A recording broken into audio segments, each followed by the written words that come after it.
one issue that I've been concerned with about Jung is that sometimes people who watch these videos may be concerned that I'm talking about the metaphysical God.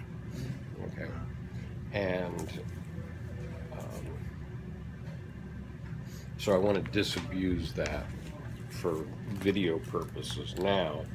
And so in this book, the structure and dynamics of the psyche, okay, which is volume 8 of Jung's collected works, in paragraph 528 of this book,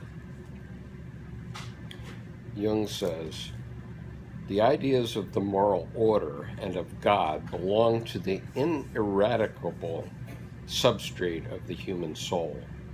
That is why any honest psychology, which is not blinded by the garish conceits of enlightenment, must come to terms with these facts. They cannot be explained away and killed with irony. Okay, so that's the kick-ass section of this paragraph. But the point is that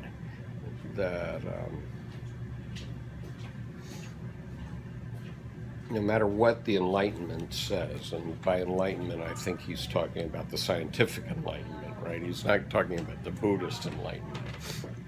Okay. Right. Quite a difference. Okay, but and the reason he's not talking about the Buddhist Enlightenment is the scientific Enlightenment is saying, oh, if we apply all these scientific facts to it, then it's not true, except that the scientific facts are all about the material world, and Jung isn't talking about the material world, he's talking about the psychic world, right? And this was his problem with Freud, because Freud was talking about the material world, right? So Jung's critics kept trying to come back to the material world, which was his criticism of Freud, right? That Freud wanted to decide things, everything based on scientific materialism. Okay. And Jung says, I'm not talking about the material world, I'm talking about the psychic world. And that's two different things. I just wanted to read this one paragraph this is the structure and dynamics of the psyche, right? Volume 8 of the collected works, paragraph 528.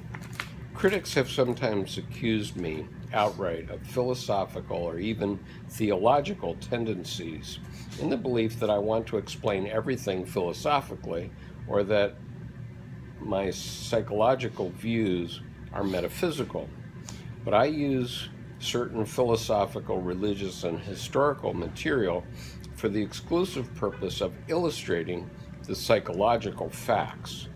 If, for instance, I make use of a God concept or an equally metaphysical concept of energy, I do so because they are images which have been found in the human psyche from the beginning.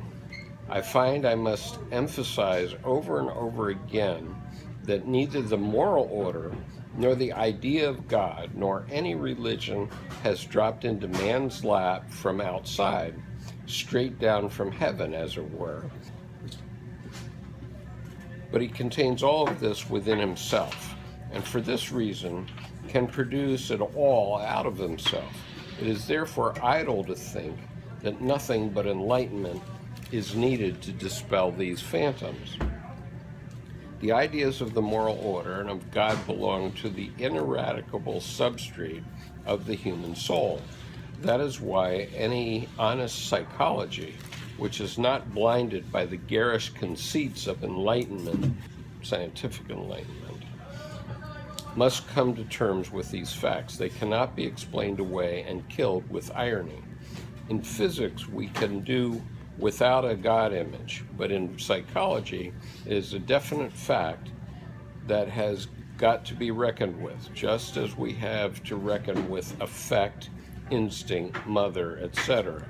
It is the fault of the everlasting contamination of object and imago that people can make no conceptual distinction between God and God image, and therefore think that when one speaks of the God image, one is speaking of God and offering theological explanations. It is not for psychology as a science to demand a hypostatization of the God image. But the facts being what they are, it does have to reckon with the existence of a God image. In the same way it reckons with instinct, but does not deem itself competent to say what instinct really is. The psychological factor thereby denoted is clear to everyone, just as it is far from clear what that factor is in itself. It is equally clear that the God image corresponds to a definite complex of psychological facts and is thus a quantity which we can operate with.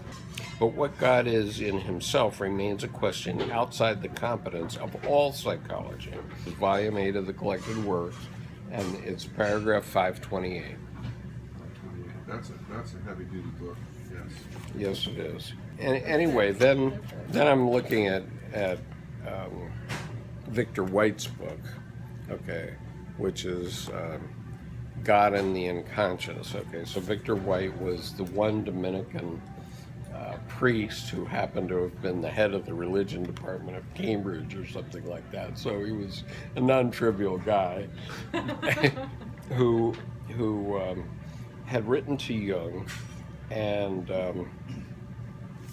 so White is writing about theology and so on, and a very, but he's talking about God and the unconscious, right? And he really does track Jung very well. And so I just wanted to read to you part of this letter. So White is saying, in a letter written to a theologian in 1945, well, the letter written to a theologian was written to him, right? But he doesn't admit that in this book, okay? So he doesn't cite it that way in this book, but I'm pretty sure it's written to him. Honestly, I haven't chased it down in the letters to see if it is written to him, but I believe it is.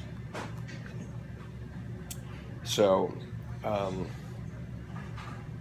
Jung says in the letter, I never allow myself to make statements about the divine entity, since this would be a transgression beyond the limit of science. It would therefore be unfair to criticize my opinions as if they were a philosophical system. When you want to talk to scientists, you cannot begin with a religious creed. You have to show the facts and let them draw their own conclusions. You also cannot say that man's goal is actually realized in God, but you must again show facts demonstrating in what the goal is realized.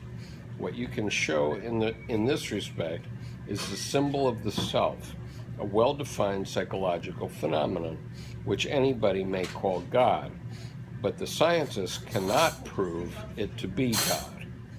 As a scientist, I must give a wide berth to anything dogmatic or metaphysical, since it is not the scientist's task to preach the gospel, but it is precisely what the theologian has to say, namely that the dogma is the hitherto most perfect answer to and formulation of the most relevant items of the objective psyche, and that God has worked all these things in man's soul.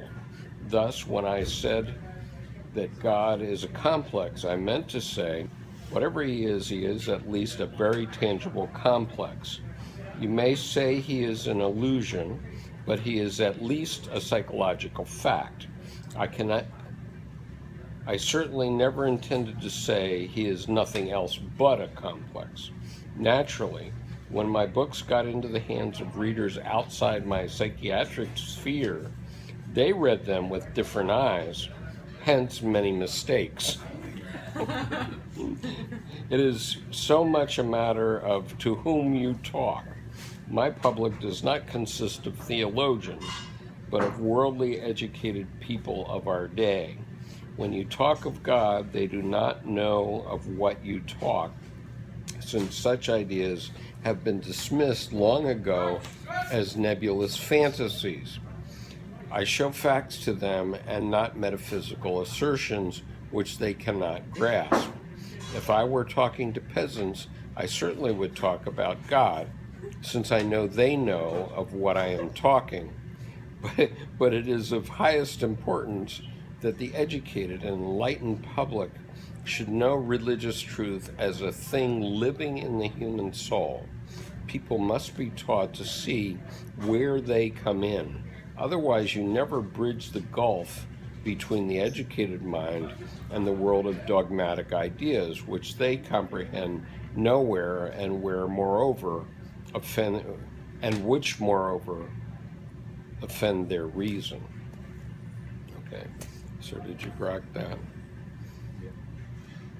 Loud and clear. Could you just paraphrase in your own words Could I the last paraphrase? part about the Okay, so peasant versus the learned? okay, so to paraphrase the last part, not paragraph, paraphrase the last part. Okay, so an uneducated person, okay, and we know lots of those, right? You can talk to them about God because they, from their point of view, from their psychological point of view, they grok it. Okay, they've been educated and they grokked it. Okay, and it's like me. Okay, I grew up in the Protestant church, and at some point I got the idea that God was up there and devil was down there, and all the things that most uneducated people get. Okay, except I got to some point in my education where I said, what? I don't really get it. I can look out to the Big Bang and there's no God there. I can look down to the quark, or to the Higgs boson. There's no, right, and there's no God there. There's no heaven either place. So where's God? And so that would be an enlightened individual. Okay, so when I was in my late 20s, I was enlightened, and I'm saying, what is this all about? I don't get it. Okay, and so Jung was saying, for those people, for the enlightened individual who's educated, they need to know where they come in. Okay, and that's why I've been overtaken by Jung, because what he's saying is that it's not up there, it's not down there, it's here. Okay, it's in your heart. And so if you see it that way, then there's no doubt that if you've had a religious experience, which everybody at this table has had, if you've had a religious experience, then like Jung, you no longer have to believe. In your heart. Okay. You can't explain it based on, whatever the story of the Bible is. Okay, the story of the Bible is a nice progression. Okay, but you can. Bill was talking about it last week. You can talk about it until you're blue in the face, but you're not going to know God until you experience, until you have this transpersonal experience. Okay, till you had a religious experience. Once you've had that experience, then there's no question. It's like Adlerian psychology. You tell the kid that the stove is hot, they don't know what the stove is hot, or that ice cream is cold. What's that? So what? You can describe it till you're blue in the face and they won't get it. But once they touch that stove, they'll understand what hot is. And once they lick an ice cream cone, they'll understand what cold is. Or suck on an ice cube. Now you understand what cold is. Now you grok it. But until that experience occurs, you don't get it, right? And once you get it, you can't describe it. How do you describe it? I mean, last week you were describing the ice cream is like heat or something like that. But, you know, It can burn. it can burn. Okay. Very cold things. Yeah. Okay. So very cold things can burn, but so how do you convey that to a child? Okay, it can burn. You know, what's burn, Daddy? You know, Yeah. please tell me what that is. Okay. You don't get it until you've had the experience. Okay. Well, can we back up a little bit? Because Sure. Here's what I'm not getting. He's talking about the uneducated, but the uneducated can still be of the enlightened. Sure. You know, you've got the uneducated No. laying on of hands. That's like, it's seen as a reality, Right. and the earth was no more than 10,000 years old. It's concrete. It's a reality. They want to Sort say of it's a cut from the reality. same cloth as Right. educated And denies- so it's once you get people going along with you, once you have people going along with you in a group, okay, then it's like hypnosis. I mean, I think I described before I was in this fundamentalist service in Singapore one time, and there were 5,000 people in the room. It was awesome. And they're doing all this, and everybody's doing it. It's like the wave at a football game, right? And so once you start doing that with all the people in the room, then you're part of a psychic epidemic in effect. Okay, it's a kind of hypnosis. And then they can tell you anything. Okay, once they've got you hypnotized, then they can tell you anything and you'll believe it. For the uneducated masses or lesser educated masses, yes, I concur that they, have a certain idea of God, whatever it is, and they don't want to hear anything else. That's okay, right? That's all right. You're not going to change those people. The problem is the educated people who think that there's no God. Okay, well, what Jung says is, actually, we don't know. Okay, because the God image that we can empirically identify in the psyche, we cannot distinguish from the metaphysical God. Okay, so whether there's a metaphysical God or not, that's not his issue at all. And this is what he says here. Just because I say that there's a God image doesn't mean that I'm trying to limit the metaphysical God, because I have no idea about the metaphysical God. So you're saying he was staying in his lane? He was staying in his lane, absolutely. He saw himself as a scientist. He said, this is what I am empirically finding in the psychology of human beings across the world. Okay, he had people coming from everywhere to see him. Okay, and everybody has these things in them in one way or another. And so his point is these God images are there. You can deny them. Neil Tyson deGrasse can say there's no such thing. But, for Neil Tyson deGrasse, or Neil deGrasse Tyson, dark matter is his God. Okay? Because he describes it in the same way that religious people describe God. Okay? I mean, really. He really does. It seems to me that Jung was just skirting the issue or avoiding having to offend anyone, because he just, in a way, well, he knew the how idea of the metaphysical God is irrelevant. There is no need for one. That's right. And he knew he was already in big trouble. Okay, and he had big trouble during his lifetime. with theologians and psychologists because none of them went along with him. But oh, by the way, he's still around. Okay, I mean, what Ann Ulinoff said last weekend in Washington is, you know, there are groups like this everywhere talking about Jung.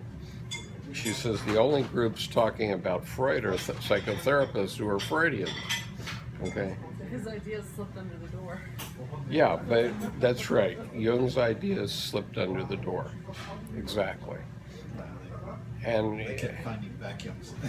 well, and you look at Erich Neumann, for example. Okay, Erich Neumann was a Jew, okay, who had to escape Nazi Germany, and he went to Palestine. He went to Palestine, what is today Israel, and he lived the whole rest of his life in Israel. But you know, he was always a convinced Jungian. And he wrote the book during World War II while Jews were being fried in Germany. He sat in Tel Aviv and wrote the book, the history and origin of consciousness, right? And it was all Jungian. And he comes back after the war. They're out of contact for 5 years. He comes back after the war, and the Valkyries say, "Oh my God, we can't publish this because this will just, you know, overwhelm everything that we've ever done." And yet, Jung said that he and Victor White were the two people that came closest to what he was thinking all along. Wasn't Victor White the one he had a falling out Yeah, he with? turned Exactly. He really drew a strong response from people when they came from him.